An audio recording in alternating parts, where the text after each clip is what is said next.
Medan take wun shwal pitch. Shwal pitch take kel ken shake de ka gad ke. Ka shenkel chun yalm di dem. Me show tiang chu shake de waka jere luak. Ka gora mach me batal ka kwen ka ja.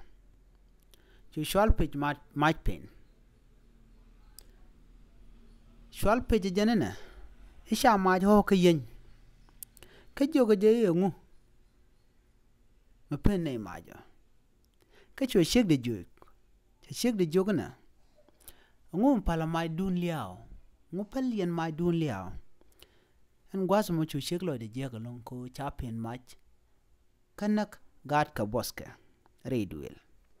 Meji shake wi de char. Showa ka jitia ka dien. Nas te tiken ke kiss. Shoko take a match. Shwa shake de en shwal pitch. Shwa jamoy ka match. Chu shake de en shwal pitch. Shwa kwen chu chatal kana gad ke. Meche kwen twak, shuka miska na gad ke. Ka shwal pitch, ngoda jana luade. Kan shwal pitch, kana moika kwen.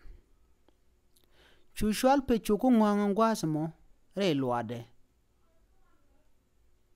Ngeche no dongo baje nong kwen, a shake de. Shwe lip along, ngoda tela kwen manong ka luak. Menche wide yich en shwal pitch. Ka liep kwan, chwe shik de chol ka jom diit. Laar jay, jidwil. Nika nyen ngwan, jidwil. Chwe shik de nok, weew. Chwe shik de ulwa ka pet. Chwe ween en wan gan ka. Chwe shwal pitch wee. Kwana nika man gan ka. Chwe shik alwaje.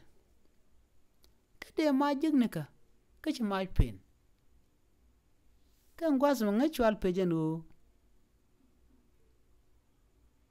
tichek ja kwantal ko ne na tolre duel min tat chegde meji chwal gwichine chwe he shabda en chwal pej charo re chamneten ajela naza we chiro shap cheneke chwal pej mulu no